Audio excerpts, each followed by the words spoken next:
Aí sim. Agora foi. Agora foi. Agora foi. Bom dia a todos. Eu sou a professora Elza Alves Correia, né? Tem um pessoal novo aí que não me conhece ainda. Eu sou engenheira agrônoma, graças a Deus, como eu sempre digo.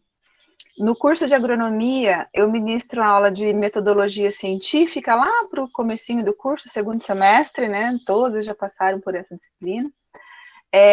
No 7º período, a gente trabalha com plantas daninhas e métodos de controle. E aqui, finalmente, no último ano, último período de aula de vocês, a gente vai trabalhar com produção e tecnologia de sementes. Tá? Então, a produção e tecnologia de sementes é uma disciplina, né, que ela tem a base, né, ela serve de base para todas as agriculturas, ela serve de base para agronomia em geral. Né? A gente sabe, né, por alguns dados aí, por exemplo, da Confederação da Agricultura, de Agricultura e Pecuária do Brasil, do CNA, que o Brasil, nosso país, é um dos líderes globais na implantação de novas tecnologias na agricultura, né? E essas novas tecnologias na agricultura, pessoal, ela só é implantada de forma eficiente com a utilização de sementes, tá?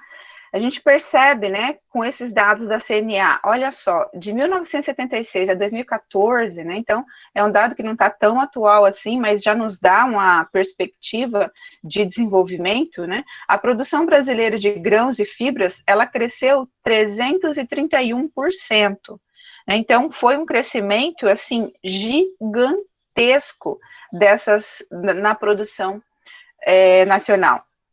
A área plantada, né, nesse período, ela aumentou somente 31%, né? E isso nos deu um ganho de produtividade por hectare impressionante, né? De 76 a 2014. Esse ganho de produtividade foi de 229%, né? Então, é uma coisa assim maravilhosa, né? Maravilhosa. E isso tudo tem como base a tecnologia de sementes, né? Então, a grande revolução agropecuária do Brasil fez com que os países saíssem da posição, que o nosso país saísse da posição de importador líquido de alimentos e se tornasse o segundo maior exportador do mundo, perdendo apenas para os Estados Unidos, né?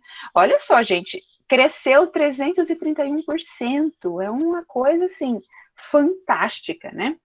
Segundo alguns dados da Embrapa e da NASA também, né, tudo isso está disponível aí no Google, pessoal, se vocês quiserem buscar esses dados originais, né, a reportagem em si, é só dar um Google que vocês acham, né? O Brasil é o país que mais protege a vegetação nativa, tá? Então isso tá evidente já. É o 5º maior país do mundo, né? Em área cultivada, e a área cultivada, nosso Brasil é o 5º maior país do mundo, e nós utilizamos apenas 7,6% do seu território em área cultivada, né? E nós temos uma área de 66% de preservação, tá? Então, de todo o nosso território, né, nós somos o 5º maior do mundo, nós temos 66% da nossa área territorial preservada, e nós cultivamos apenas em 7,6% desse território. Tá? A maior parte dos países, eles utilizam entre 20% e 30% do seu território com agropecuária, e nós utilizamos 7,6%. Nós subimos em 331% a nossa produtividade nos últimos anos, utilizando apenas 7,6% do nosso território em agricultura. A Rússia, por exemplo, utiliza 9,1% para a produção agropecuária. Os Estados Unidos, eles utilizam 18%, mais de 18%. A China, mais de 17%.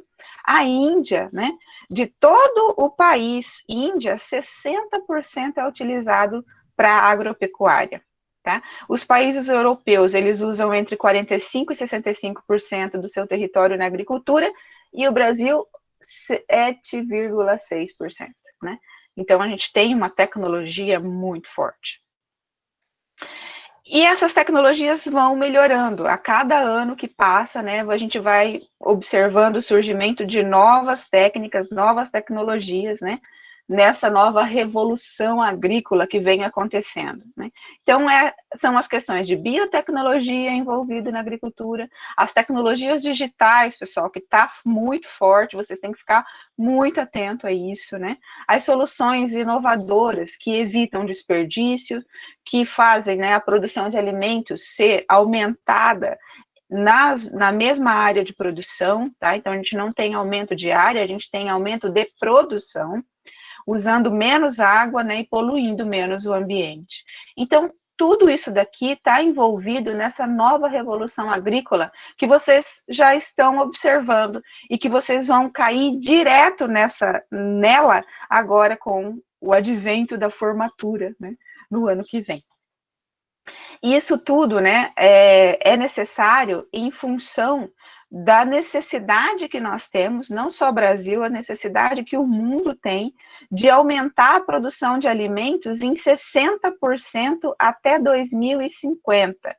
Tá? Então, de tudo que nós já temos, nós temos que aumentar em 60% essa produção, porque em 2050 existe uma previsão que a população mundial deve chegar a 9,5 bilhões de pessoas.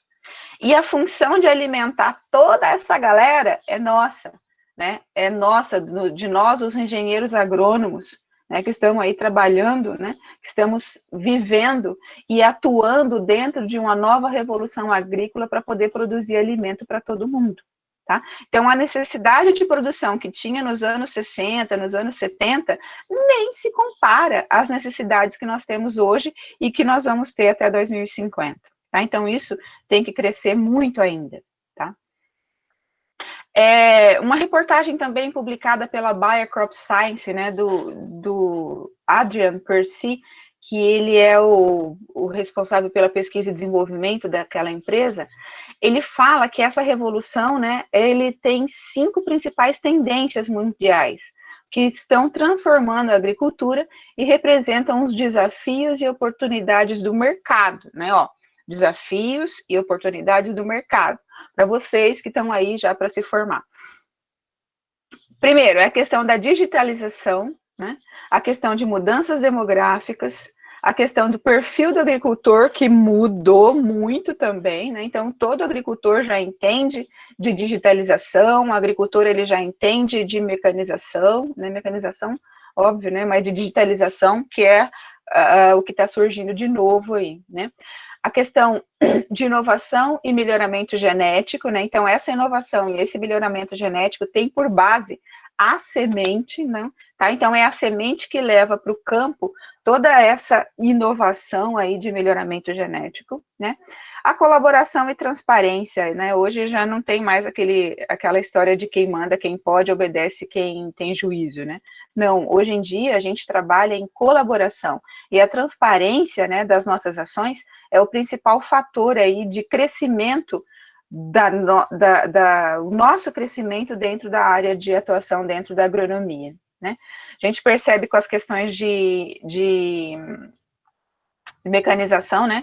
Hoje nós já temos aí os tratores autônomos, olha só, esse exemplo da foto aqui que vocês estão vendo, a questão de drones e de robôs, né, que estão cada dia mais presentes aí nas nossas lavouras, mais presentes na nossa agricultura.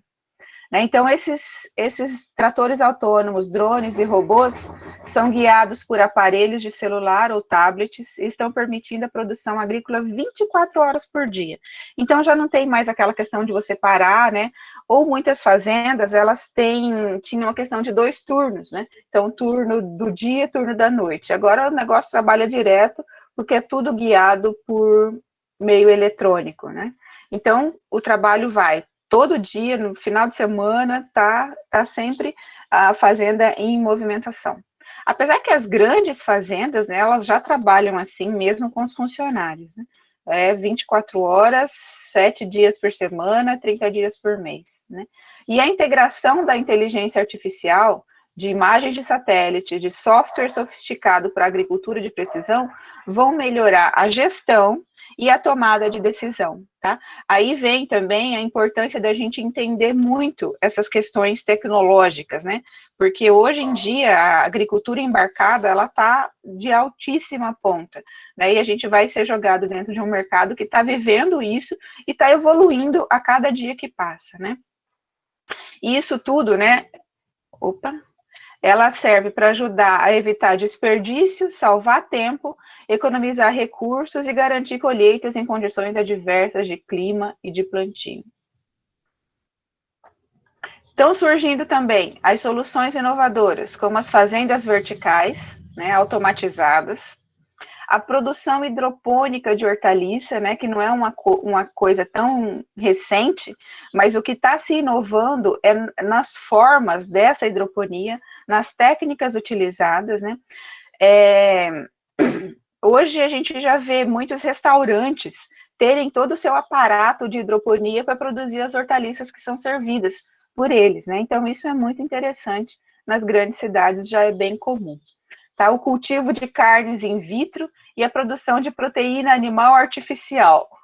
A gente imagina uma picanha artificial, deve ser o ó, né? Não sei, é o que a gente imagina, mas a gente não sabe, né, como é que isso vai chegar, quando isso vai chegar na nossa mesa, como isso vai ser aceito pela população, mas é uma coisa que já está em atividade. Então, a agropecuária, ela está evoluindo muito rápido e nós temos que estar atentos a todas essas fases de evolução. Né? Além de aumentar a produtividade, que é um dos maiores desafios da economia mundial como um todo, essas novas tecnologias vão ajudar a tornar a agropecuária mais sustentável. Tá? Então, as questões de preocupação com o ambiente é uma realidade que vem se fortalecendo safra após safra. Né? Então, a gente sabe que hoje, né, a melhor técnica de preservação ambiental que existe é o plantio direto, né? Falando de agricultura, é o plantio direto. Então, plantio direto, o sistema de semeadura direta, né? É uma técnica de preservação ambiental, assim, sem precedentes, né? Questão de economia de água, né? Questão de evitar erosões, isso tudo que vocês já sabem. Tá? A disseminação e a democratização das novas tecnologias e a adoção de políticas públicas, né, que é um fator de extrema importância adequada, são fundamentais para o sucesso dessa nova agricultura. Né? E hoje a gente percebe que existe uma pressão da população, né, muito forte, coisa que não existia um tempo atrás. Né? Um tempo atrás as coisas eram sempre feitas do jeito que sempre foram feitas e estava tudo bem. Hoje não. Né? Hoje a gente tem uma população muito atenta a tudo que está acontecendo, e essa pressão da população é que vai fazer com que ocorram a formação de políticas públicas mais adequadas para a manutenção dessa nova agricultura. Né? E essa nova agricultura vai gerar ganhos de produtividade, né, com certeza, que vão impulsionar a economia mundial e, ao mesmo tempo, ajudar a enfrentar as principais preocupações da sociedade moderna, como nós dissemos, que são as questões de pobreza, a questão de fome, a questão de saúde e a questão de preservação do ambiente, que é um fator de extrema relevância. E na base de toda essa tecnologia que nós falamos, ó, na base de toda essa nova agricultura, estão quem? Estão as sementes, tá? Pessoal, o mercado de sementes no Brasil, né, algumas safras atrás, eu não consegui um dado mais atualizado que esse, tá? Eu devo confessar que eu não busquei tanto assim, mas é o dado que nós temos, né? Isso é uma tendência, e hoje, com certeza, podem ter mudado os números, mas a tendência é a mesma, né? O Brasil hoje, ele movimenta cerca de 10 bilhões por ano no mercado de semente, né? Então, a gente tem aí, ó, um aumento de 2005, na safra 2005-2006 para a safra 2015-16, um aumento de, a gente tinha lá 1,8 milhões de toneladas sendo produzidas, hoje nós estamos com 4, né? A gente sabe que nossa safra agora deu recorde de produção de novo, né? Então, só para a gente ter uma ideia de como isso vem crescendo, né? Nós passamos em 10 anos anos, nós tivemos em 10 anos um aumento de 122% de produtividade, né, de produção de sementes no Brasil. Isso é fantástico. Isso demonstra que o produtor tem, a cada ano que passa, tomado mais consciência da necessidade do uso de sementes, tá? E que esse uso de sementes só vai trazer benefício para a sua produção. E é por isso desse aumento, e hoje a gente tem um salto ainda um pouco maior, tá? O Brasil, né, ele está com a terceira colocação na indústria de sementes, só perde para os Estados Unidos e para a China, tá? Então, o nosso país é o terceiro no mercado de sementes, né? E esse aumento todo aqui de 122% em 10 anos, ele ocorre principalmente porque o produtor, ele percebeu que a utilização de sementes faz com que ele tenha ganhos, né? Tenha saltos de produtividade. A gente percebe que hoje, na média, cada saca de sementes gera 30 sacas de grão, tá? Ao passo que se ele usar grão para fazer semeadura, né, a gente vai ver essa diferença já já, se ele utilizar grão, ele não tem uma produtividade tão alta assim, então compensa ele pagar pela semente do que ele reaproveitar o grão da safra anterior. Tá? E das sementes produzidas no país, a gente tem uma participação de 37%, né? De tudo que é produzido de semente. 37% é produzido de milho e 37% de soja. Então, milho e soja representam aí os dois maiores mercados sementeiros do país, seguido pelo mercado das forrageiras, 11%, de hortaliças, 6%, trigo, 3%, feijão e arroz, 2%, né? Algodão e sorgo. O algodão subiu um pouquinho na última safra, mas dentro do mercado, né, ele não chega perto do que representa o milho e a soja em produção de sementes, tá? Desse material, né, de soja e milho que é produzido, né, a gente tem mais de 1,3 mil cultivares registrados, né, desses todos registrados, 59% são materiais geneticamente modificados, e 94% de tudo que é semeado no país, né, de soja, é transgênico. Tá? Do milho, né, de 2,7 mil híbridos registrados, nós temos 43% geneticamente modificado e 85% do total semeado no país corresponde a milho transgênico. Tá? Então, de tudo que é utilizado na lavoura de soja, 94% é transgênico e de milho, 85% é transgênico. Né? Aí nós temos algumas cultivares protegidas, né? Dessas cultivares protegidas, que 75% estão dentro de empresas privadas, 1% são de empresas públicas e 24% são desenvolvidas, né, pela parceria público-privada. Tá? Então, isso daqui é uma geral, esses dados vocês encontram aqui no site da Abrates, né? Isso são dados da Abrazen, e essa reportagem foi publicada pela Abrates. A Abrates é a Associação Brasileira de Tecnologia de Sementes, né? Então, nós temos lá um site com muita informação. Se vocês quiserem se atualizar diariamente, lá tem informação nova. Tá? Desse material protegido, né? É produzido por parcerias público-privada, material transgênico, existe uma coisa que se chama royalties, né, que é paga ao produtor de sementes, não, ao melhorista, né, a quem desenvolve o material genético, não é o sementeiro, né, quem produz a semente. Quem produz a semente paga o royalties para quem desenvolveu a característica genética, quem desenvolveu esse material, tá? Então, esse royalties, ele é pago para que esse material continue no mercado com as características necessárias, né? A gente já vai falar um pouquinho mais de royalties já já. toda a produção de semente, gente, no Brasil, né, todo esse volume que vocês percebem que tem uma importância gigantesca, né, ela é guiada pelo Ministério da Agricultura, ela é monitorada, ela é fiscalizada, né, pelo Ministério da Agricultura. E o Ministério da Agricultura, ele desenvolveu uma regra de análise de sementes, tá?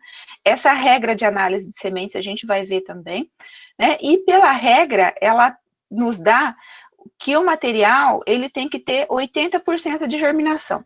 Então, toda semente produzida, né, para que ela seja comercializada, ela tem que ter como garantia para o agricultor que pelo menos 80% do que ele está comprando vai germinar. Isso é o que é imposto pelo Ministério da Agricultura. Tá? Mas com o passar do tempo, né, foram se desenvolvendo os conceitos de vigor de semente, né, que é diferente de germinação, tá? A gente vai observar que isso fez com que o produtor, né, se tornasse mais esperto com relação ao que ele está comprando, né?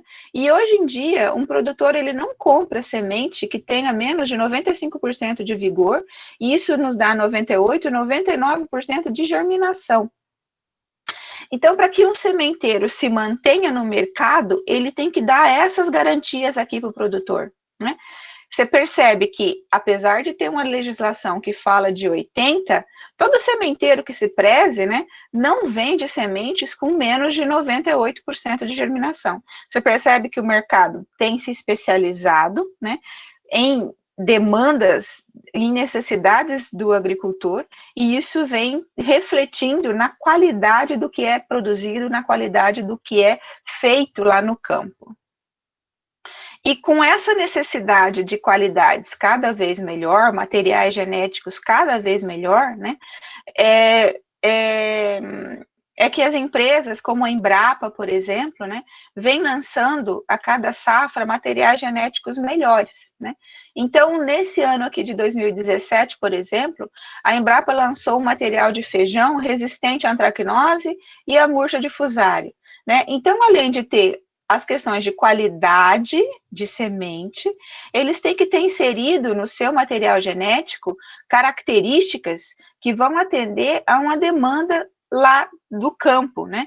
Então, a questão de antracnose e murcha de fusário é um problema muito sério para a produção de feijão.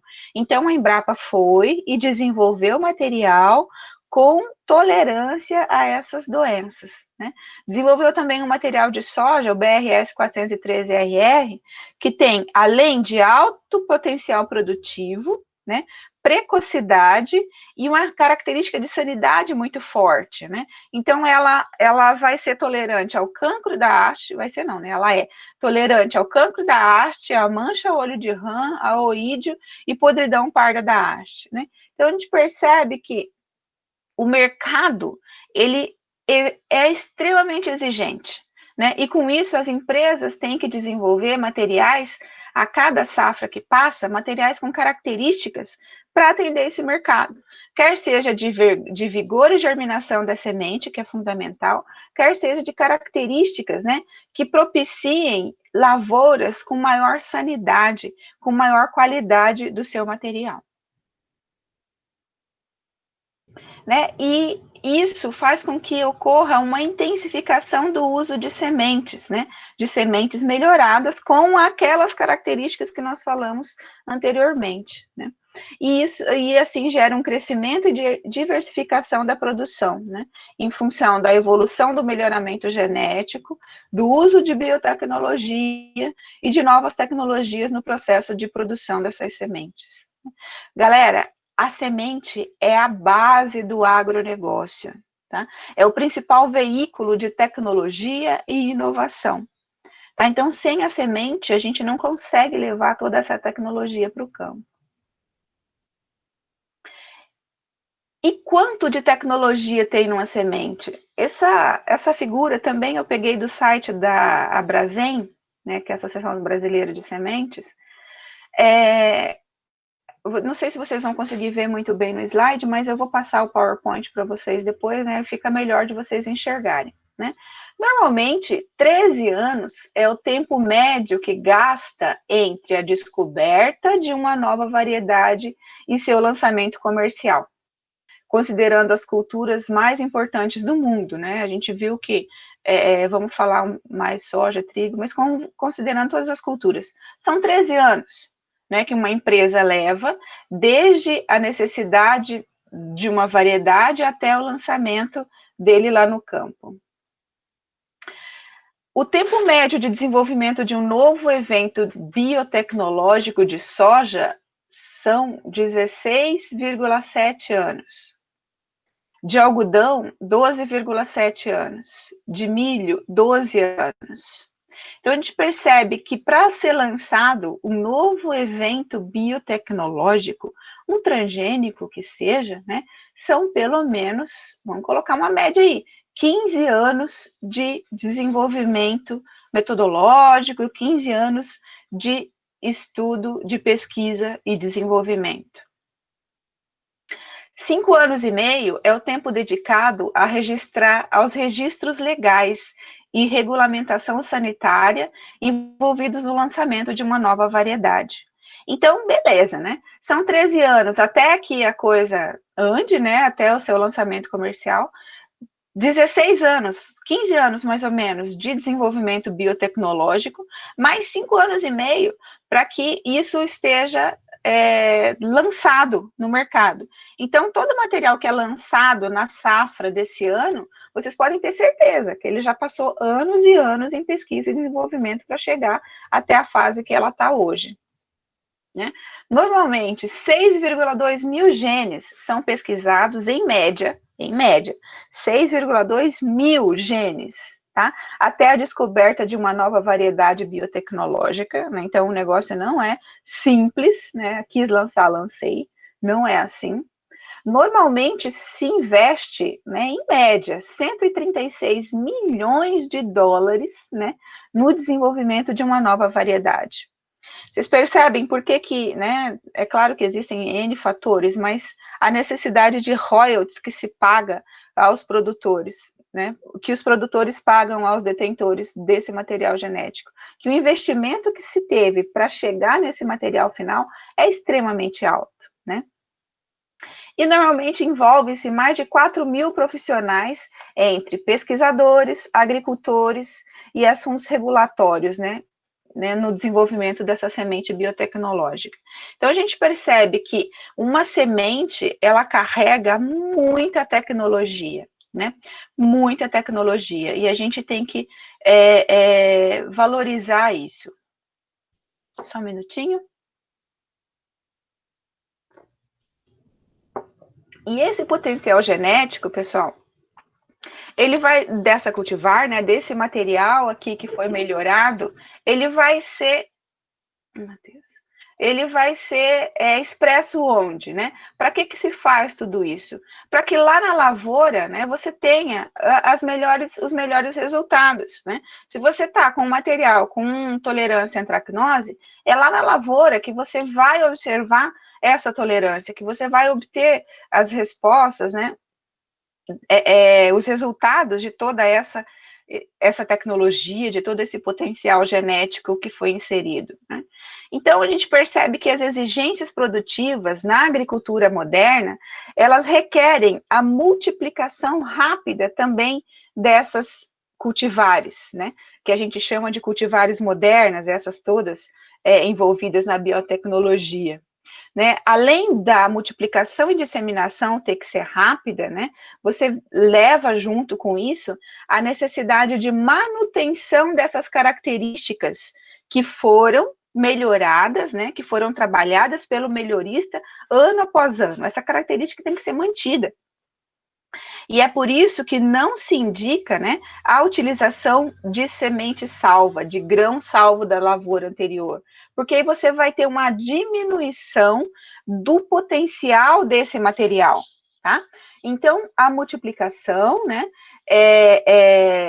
que leva a grandes volumes, né, feito por sementeiros específicos, tá? Que aí você vai ter uma garantia dessa característica genética que está sendo desenvolvida. as perdas desse potencial genético, ele ocorre, né, aí nos processos de multiplicação, como eu já falei, né, e ele é o principal fator que leva à redução de qualidade do material melhorado lá nos laboratórios. Então, a gente tem que tomar muito cuidado, tá? Evitar a questão de aproveitamento de semente de safra anterior, porque isso pode reduzir muito a minha produtividade, e um material que era tolerante a uma antracnose, por exemplo, pode vir a ter essa tolerância reduzida, né, porque eu não estou garantindo a característica genética do melhoramento. Então, essas novas cultivares, né, que foram produzidas, esse material aqui, que gastou todo esse tempo para ser produzido, elas se tornam insumos. Insumos quando essa semente chega lá para o produtor. Então, ela passa pelo melhoramento lá no laboratório, né, ela passa pela multiplicação lá num sementeiro, num produtor de sementes específicos, idôneo, com todos os registros lá no Ministério da Agricultura, né, e a hora que ela chega para o produtor de grãos, aí ela passa a ser um insumo agrícola. É o principal insumo agrícola, né, no mercado agronômico. Por que é o principal? Porque é um insumo agrícola vivo. E é esse insumo que leva toda a tecnologia que nós estamos esperando lá para o mercado. Tá? E esse insumo, né, levando toda essa tecnologia, né, vai manter aí o comportamento superior desses materiais genéticos lá no campo. Então, galera, a gente percebe que a utilização de sementes, né, de qualidade, quando a gente alia essa utilização de semente de qualidade com práticas de manejo adequada lá no campo, né, gera toda a produtividade esperada. Porque se a gente não fizer isso, se a gente utilizar uma semente e não aliar a prática de manejo, né, a gente pode levar à redução da expressão genética dessa cultivar e, consequentemente, ao insucesso da cultura. Então, além de todo esse melhoramento, né, a gente tem que trabalhar no campo também. Esse negócio de ser agrônomo não é um trem fácil, não. Então, nós precisamos... Vou repetir, tá? Só para ficar mais claro, que eu achei que eu fiz um rulo aqui. Então, a gente precisa aliar o uso de sementes de alta qualidade, né? E a gente percebe as questões de qualidade que são demandam alto investimento e um grande tempo gasto, né? A gente aliando isso com as práticas de manejo adequada, a gente vai trazer benefícios para a nossa produtividade.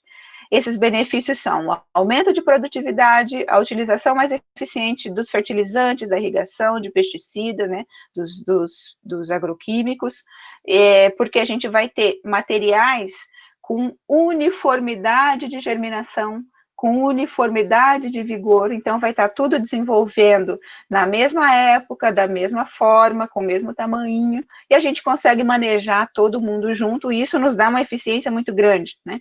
Porque se a gente tiver campos heterogêneos, né, então a gente tem que passar, manejar uma, duas vezes, isso aumenta muito o custo, né?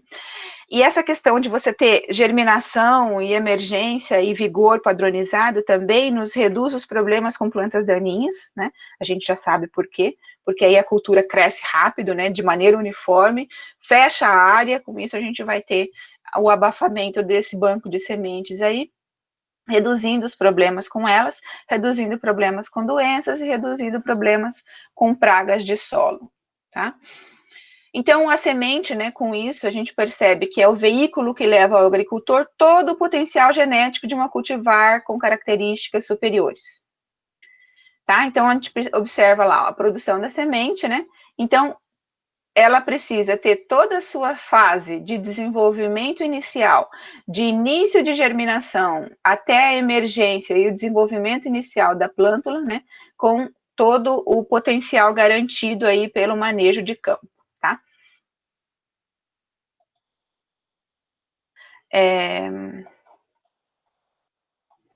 Do material que é produzido no Brasil, né? Nós falamos lá as questões de porcentagem de utilização de transgênico.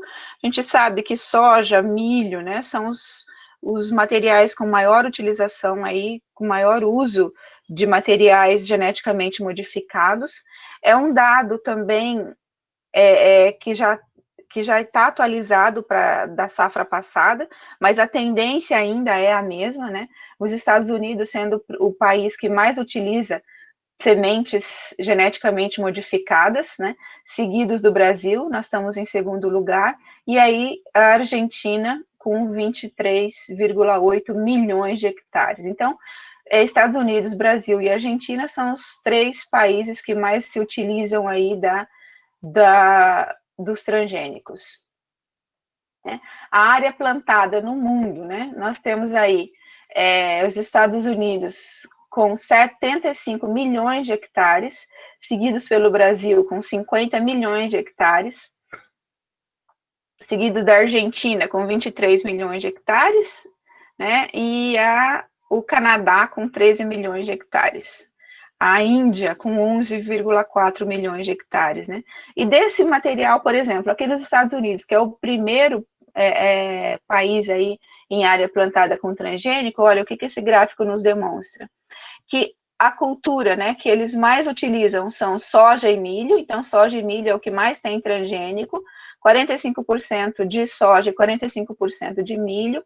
O terceiro maior cultura aí em transgenia é o algodão, com 6,6%. No Brasil, nós temos, né, maior porcentagem de utilização de semente transgênica com soja, né, seguida pelo milho e o algodão, tá? Então, são as 3 principais culturas aí. Mas nós também temos produção de canola, também temos produção de outras culturas transgênicas, tá? Isso aqui são só as que são mais representativas aí na nossa área, tá? Das aprovações com os transgênicos no mundo, né? Nós temos 40 países que utilizam as sementes transgênicas, né? 3.768 eventos transgênicos foram aprovados para 26 culturas desde 1994. Isso daqui também já tem dados mais atuais, mas só para a gente perceber o comportamento, né, a tendência disso. O milho, né, é a cultura mais aprovada, continua sendo, né, é a cultura mais aprovada com transgênico. Tá? Desses 3.768 eventos transgênicos aprovados, 753 são para semeadura, né?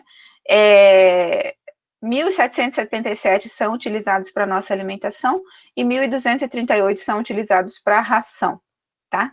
Semeadura não, para plantio, né? Que é tipo eucalipto, né? Outros materiais assim. Tá? Então, a gente percebe que existe um grande número de eventos sendo aprovado em muitos países e que eles não são utilizados apenas para alimentação humana, eles são utilizados também, né, em outras áreas agrícolas aí.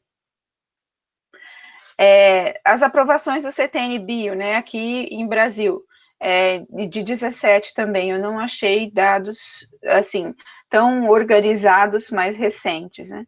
A gente tem alguns materiais de algodão, de milho, de soja, cana-de-açúcar, algumas vacinas, né, e alguns micro-organismos utilizados para digestão de amido, né, uso como detergentes, né. Aqui a vacina foi vacina de felino, de influenza de equinos, né, então não são envolvidos com a área de alimentação. No Brasil, no ano de 2016, né, a maioria das sementes comercializadas eram de soja, seguidas pelo milho e pelo algodão. Tá? Deixa eu passar esses 2 aqui. Esses 3. Não. Tá? Então, dos 20 cultivares transgênicos, né, de milho, que foi lançado nos últimos anos, 16 são híbridos simples, 1 híbrido simples modificado e 3 híbridos triplos, tá? Então, a gente tem essa conformação aí desses 20 materiais de milho, tá? 57 novas versões transgênicas foram acrescentadas no mercado, 44 híbridos simples, né? Esses aqui, gente, foi material que deixou de ser comercializado, tá? Esse daqui foi o que foi acrescentado. 44 híbridos simples, 2 simples modificado e 11 híbridos triplos, né? Então a gente percebe uma grande dinâmica na substituição de cultivares, porque como nós já falamos lá no começo, o mercado, ele é extremamente exigente, tá? Então materiais que já não estão mais garantindo as características inseridas, eles são banidos, né? Eles saem do mercado. Os cultivares mais modernos, né, que chegam com novas inserções, com com novos eventos de biotecnologia inseridos, esses é que vão sendo comercializados, né? E o que foi comercializado esse ano, para o ano que vem, pode ser que surjam outros mais interessantes, né? Mais novos, com novas inserções, com resistência a doenças que estão com mais ênfase na lavoura, então é eles que vão ser mais comercializados. Então isso é muito dinâmico, né? Assim como o lançamento dos defensivos agrícolas é uma coisa dinâmica, o da semente é mais dinâmico ainda, tá? Esse dado aqui também é de 16 e 17, tá? Só para a gente ter uma noção de como é que está a distribuição de milho, né? Como é que estava a distribuição de milho aí, né? Esse dado aqui é a distribuição percentual das cultivares transgênicas e convencionais em relação aos tipos de híbrido e variedades, né? Considerando o total de 350 materiais disponibilizados neste levantamento, tá? Então, para este levantamento, isso é uma verdade, tá? De híbrido simples, né? A gente tinha 56% de transgênico, 11% convencional. Híbrido simples modificado, 2,85% transgênico e 0,3% convencional. Tá? Então, a gente percebe uma variação, né? Variedade, né? Variedade não, é tudo convencional. Tá? Então, a gente tem essa distribuição aqui nos materiais de híbrido sendo produzidos. Tá ok?